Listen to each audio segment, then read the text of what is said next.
Speaking of legacy, I find it very interesting that you can have a guy recently inducted into the NASCAR Hall of Fame. He's a nominee, and he has made history in not one, but two numbers. You don't really find a driver on there that can make the amount of wins happen that Tony Stewart did in the 14 and the 20. Why did we select him for both numbers? Yeah, and we didn't really, kind of try to put hard and fast rules on pinning somebody into just one number or things like that.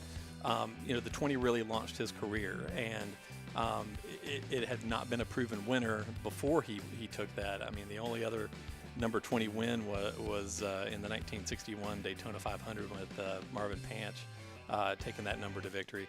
So, the way he scored 3 championships in his career, 2 of them in the 20, 1 of them in the 14 in that storybook run in 2011.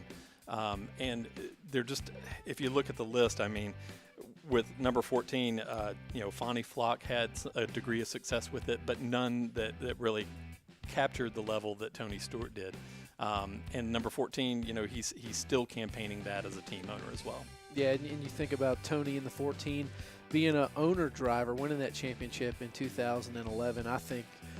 I got to witness that firsthand, and I was at Martinsville when he made the pass on the outside to win that race, and that was one of the 5 wins he had in the championship 10 races there, and just what he was able to do in that, and the fact that it came down to him and Carl at Homestead, and he wins the race and gets a tiebreaker and all that.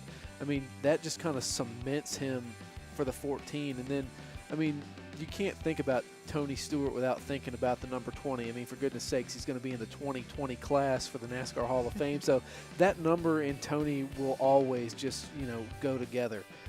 So if anybody's going to be on this list 2 times, it should be Tony Stewart. 2 championships and 35 wins was Tony Stewart's record in the number 20, and the only person that really comes close to that was Matt Kenseth, who had 15 in that number. So, that was really the reason we went there.